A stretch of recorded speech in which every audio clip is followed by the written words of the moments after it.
Continue learning Pirush of Rabbeinu Yoina on Perek Avos. We're in the middle of the fourth Mishnah in the second Perek. We just finished learning the words of Hillel of Al Tifrei Shmin HaTzibor. And Hillel continues and teaches us the famous words, Val Tamin Be'atzvacha, you should not trust in yourself, Ad Yoim HaMoizcha, till the day of your deah. Says Rabbeinu Yoina, Hu Nidrei Bein L'Chasidus Bein L'Emunah.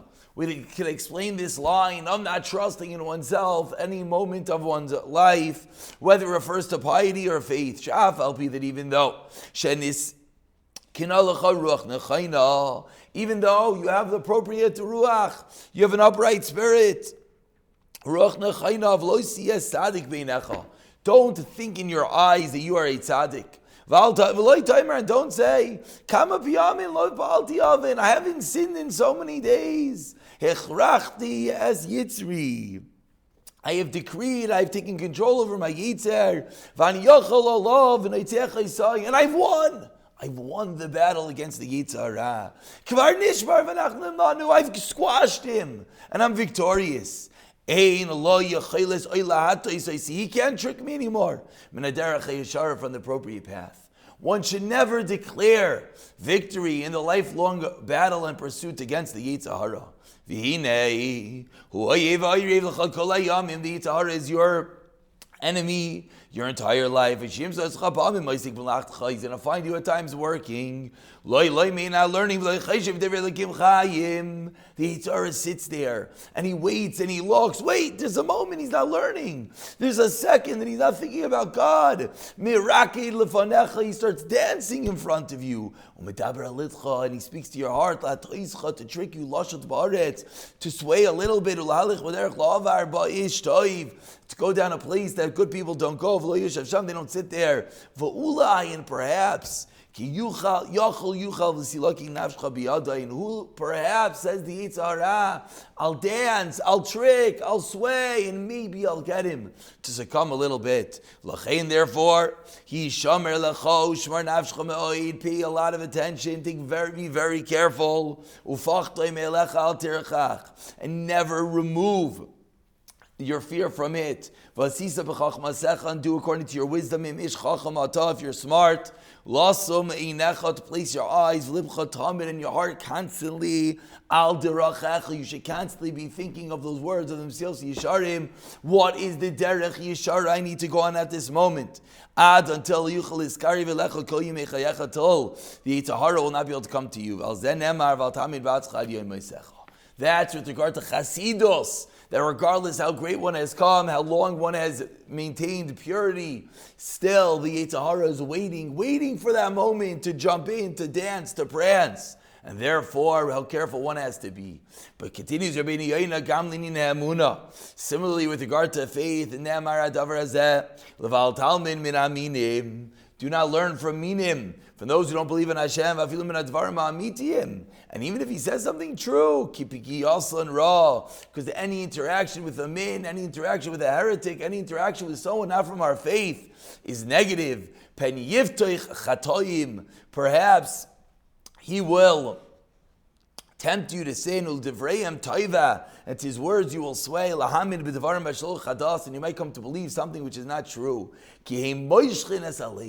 Because that is the nature of minim, that is the very essence of what they try to say, is that it's a moishich, it pulls in the heart.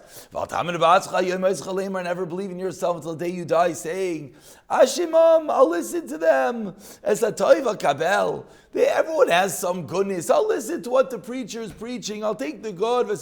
Kabel. Don't say that.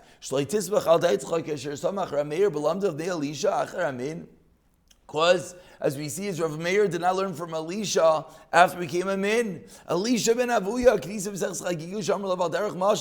Rimain Matzah. What was the mashal? He found the pomegranate. He ate the fruit. He threw out the shell. Not every person is equal. Yochanan Kohen Gadol, we can't fathom his greatness. Sheshimesh b'kohuna gedayla shmainim shana, for 80 years he was a Kohen Gadol. For 80 years he went lifnai v'lifneim to the holiest place on earth. But l'b'soif, how do we understand this? We don't. But l'b'soif nasa tzedayki. He became a tzedayki. Ki b'shemaya isam afilu b'divrei teirish b'davar einish gadam ba'oidich chaminan. Allah yizichach Hashem sal aminim al-chacham was given over to the min of Amr Lai. Shem aminah shamas v'necha. So critically important, both in our actions and in our emunah and in everything we hear, to stay always on high alert. Continues the Mishnah, continues Hillel. Do not judge your friend till you reach his place. Explains Rabbeinu Yonah, this is similar to that which we just saw a moment ago. You should not trust in yourself. You should not believe in yourself more than necessary. You see a friend in an incredibly high place, but he's not acting appropriately. Don't say, if I was in his place, I wouldn't do that. Everything he's doing, you never know. You never know how you would act in his shoes. Maybe it's even lower. Maybe if you were in his place, you'd be even worse. And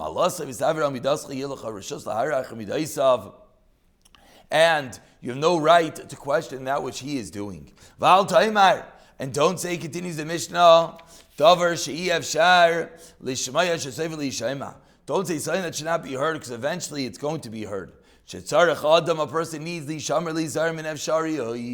person has to be careful about what will happen. Therefore, if you have a secret, do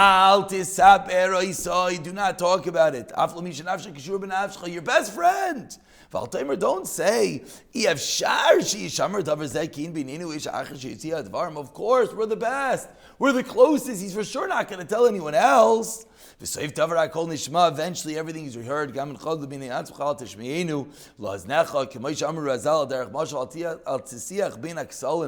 Do not talk between the walls, because naim the koisel, there are ears to the walls. As I call, the birds in the heaven will take that which you said. And if this is in a world without technology, what do we say nowadays? When in reality, every single thing that we're doing and saying is indeed being recorded, being seen, and ultimately could be transmitted anywhere in the world. And finally, the Mishnah concludes, and do not say, now when I have time, I'll learn. Maybe you won't have time. Says Rabbeinu Yonah, you don't know. Quoting the wisest of all men, you don't know what tomorrow is going to bring.